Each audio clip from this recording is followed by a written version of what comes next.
that, and they have this whole dating, breaking up theme going on, and it's all these items that are geared towards women.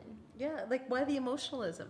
Why can't you just say, Harper, you're losing my vote because of X, Y, Z? Why does it have to be, I have this emotional thing that you've betrayed me and therefore I must react and reject you? I just don't understand why it can't be about you wouldn't see a group of men do a video about breaking up with, if Andrea Horwath becomes the premier and there's a campaign the next time around to keep her from incumbency, you're not going to have a bunch of men sit there and say, I'm breaking up with you, Andrea. No, because you betrayed people would me. be pissed if that happened. It's ridiculous. Who would do that? Do you see what I'm saying? Yeah, but the people who would be pissed would be the women. Well, but really, but would a guy do it? I mean, would you actually do that? This is Rob, our producer. Would you do that, Rob? Would you do a video like that? Supposing you hated the NDP, would you do that kind of a video? Can anybody jump in here? Yeah, for sure, Rich. Jump on in. Yeah. People are watching it, it works. It works. Yeah, if you're saying people are watching it, it works. Well, if the whole point is to get attention and get people focused on the government of the day, and they're just like it, and you got people who watch it. And it got 2 other universities involved too. I mean, to be devil's advocate, though, that's like saying, sex sells. Like using sexualizing women in advertisements and being like, well, that's okay because people are talking about it or whatever. Because you mentioned sexualizing women. Is it an extension of sexualizing them, emotionalizing them to the point where they sound ridiculous? For sure.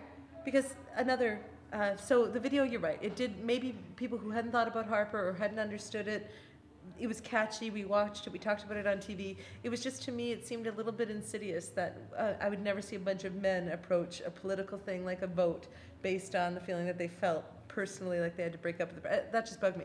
But when you look at women pundits, for instance, you and I have talked about this. There's some, let's talk about Lauren Lieberman. He'll be happy to hear his name mentioned on a podcast. When he, he's all good. When he is on the show with myself or with other people, but he and I do it every week, he gets a visceral reaction from most women, especially most women who have feminist views. You have expressed to me once or twice, Lauren's performance gives you pause. What is it about that performance? I mean, forget about the individual, but what is it about the messages that come across that give you the hard time? For me, when I'm looking at pundits in politics, I don't necessarily have to believe in your political views, but I'm looking for someone who's more pragmatic. Mm-hmm. So let me know your point of view, but also be open to mine. Again, in politics, I think good discussion is important, but everybody's view is important. Do you know what I mean? Is just as important, and I don't always feel that message coming across. Yeah, with Lauren, he's not sort of saying I'm open to your side of the issue. So that's sort of what gets to me personally. So because I had him in here for one of these interviews, and I asked him the question, "Do you respect women?" And he said, "Hell yeah, but I don't trust them." And so explain your reaction to that comment, Denise, because I can't tell people what your eyebrows just look like. Well, again, I don't have to agree with everyone's opinion, but again, I think that we have to be open to both men and women. This is our community. You're not always going to agree with my point of view, and I'm not always going to agree with yours. But at the end of the day, we live in a community, and what can we each do as individuals, men and women in this community, to make it a better place? Let's talk about that for a second. Something else that you're passionate about beyond women's issues is issues that have to do with inclusion. Yes. You've worked a long time on that.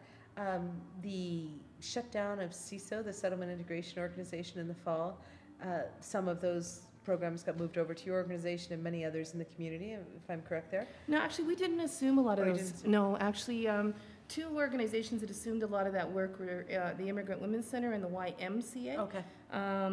We are doing some work in the area, and we're hoping to expand, but the bulk of what CISA was doing has moved. Unfortunately, from the federal and provincial levels, we've lost a lot of funding. So a lot of programs that were running in that organization aren't running right now. Is that because the Conservative, the Conservatives cut a huge amount? Do you think with the NDP in official opposition, there'll be more attention focused on that? I hope so. I think when we look at our community, population in Canada is aging. We need immigration. We need immigration for our future. And so as a community, Hamilton needs to continue to be focused to ensure that we are welcoming as many immigrants as possible. And supporting them. Right. I mean, you can't just bring someone to a community who's never been here before and not have the supports around them to ensure that they are integrated and feel part of this community. So let me draw it back to the topic we were talking about a moment ago. Don't, and maybe this is a total misconception, because I know that you've worked a lot with inclusion and you've got a great radar for all these issues. Do a lot of immigrants who come into our community come from more sexist cultures? And if so, did those cultures make it more and more difficult to move women ahead because they're coming into our community? Or is the transverse true, that these women are coming in and they're being empowered through these support programs and maybe changing their cultures from within? Again, I can't speak for every immigrant that comes to our community, but I can speak to the ones that I have worked with in the past, and I think we see a bit of both, or maybe a combination of. Sure, we are getting immigrants that come from countries where, feminism isn't exactly the first words that a woman would learn. And yeah, there are issues as it relates to within their culture, and yeah, we have a lot of education and awareness building to do within our community to ensure that when you're immigrating to Canada, but I think that's part of the integration process, even when you become a citizen, understanding what your rights are, both as women and as men, and understanding the Charter of Rights. That's a big part of becoming Canadian. So right? Is it a double hammer then, or a double challenge for women, again, to rise to the levels we were talking about earlier of power and influence and opportunity, and immigrant women, do they face a dual challenge? I think yeah, they do in some cases, particularly when if there are issues. Say there's issues of, and this doesn't always happen, but when it can, maybe they've come from a war-torn country, maybe they've been survivors of violence, maybe there's survivors of violence when they get here. We see a lot of women like that through the YWCA and other organizations in Hamilton, but that's only one side. I mean, I would say that there's also the other side of women who are, foreign trained professionals. They're coming here, and what that becomes their biggest barrier is how do they get their credentials recognized so they can actually practice in a field that they actually studied in. So we see everything in Hamilton. Is that a struggle for them to have their credentials approved or have them cross over from? Oh, it's a huge issue. That's such an. It's so crazy. It's so crazy that there's a shortage of doctors and Yeah. this and that, and then we have people coming here and. I have a solution. What's that? Don't let them come to Hamilton, Toronto, Vancouver. You send them up north. You say, if you want to come here, bring your skills to where we need them. Well, with all due respect, Rob, when your family immigrated not 40 years ago, they came to where the rest of their family was, which was in the urban centers. So how do these people suddenly get, oh, no, we stopped letting you live where you want to in Canada. You got to be trucked up north. But you send them up north. 1982, freedom of mobility constitution. But Come sit closer, Rich. Grab a chair. If you send them up north, though, they're going to be missing out on a bunch of other services that they need. Well, there's no simple solution, and that's not one of them, because again, the problem remains is that you need to have credentials recognized. And what's preventing that right now in a lot of cases is actually the governing bodies. So, the Engineers Association, all the accreditation bodies are, and to be fair, we've seen more movement in the last 3 to 5 years than we've ever seen. Is it protectionism for their own industry, for Canadian jobs, or is it just a bureaucratic thing? Or I think it's Maintaining standards?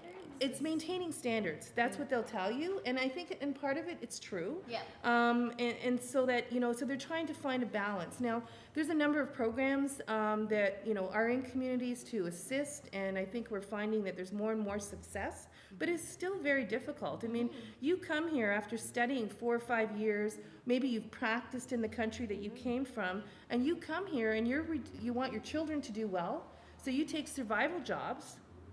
You don't have the time to go and do your upgrading, go do your testing. That's kind of that's for it on top of it, right?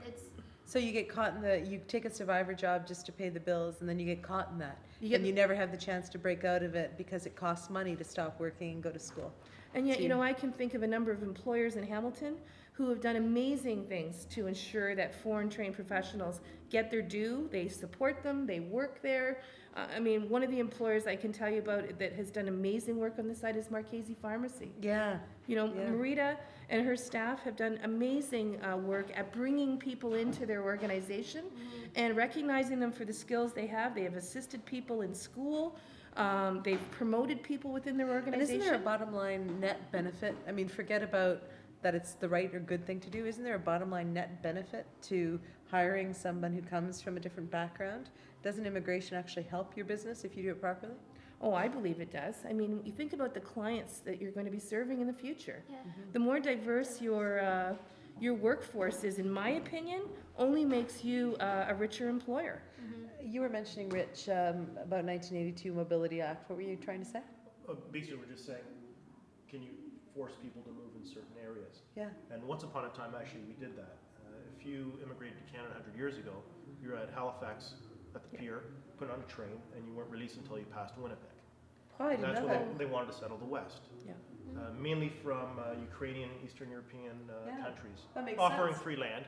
In 1982, the Charter of Rights was enshrined in the Constitution, so in that Constitution now is freedom of mobility. Right. So it's not even an issue of if it makes sense or not. Yeah. It's the law, and laws don't necessarily have to make sense or not, but it is the law. So you're saying to Rob's suggestion that truck them up north, you couldn't? No, what I'm saying is even if it is a good idea to target where people can settle, You Yeah. can't. there is some difficulty with that. I'm sure there's ways you can maneuver with Well, that. it seems to me to be against your basic rights. Well, that's Right now, all of Ontario, we're lagging so far behind every province as it relates to immigrants right now. Yeah. I mean, we have... Even with Toronto being Oh, the yeah. catch.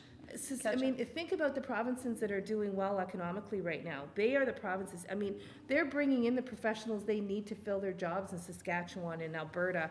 We are lagging behind all of these other provinces right I now. don't think that has to do with numbers. We average about 250,000. That's usually the target Yeah. since '85. But we have a shortage of skills, yet we're allowing 1 million people every 4 years. So it's not a numbers game. The process of how you decide who comes into the country is probably more of an important issue. So you're saying we're not targeting the sectors that we need? No, basically the point system, you're probably letting in probably less than 60% of all immigrants. Now, immigration is now a very political issue. Prior to the mid-'80s, it was basically economics based. If you're in a recession or depression, you close the doors, and when the market opened up, they increased immigration. When there was a war, you closed it, and when the war was over, you opened it. So it always fluctuated, depending on the market needs. Yeah. And that changed in the 80s.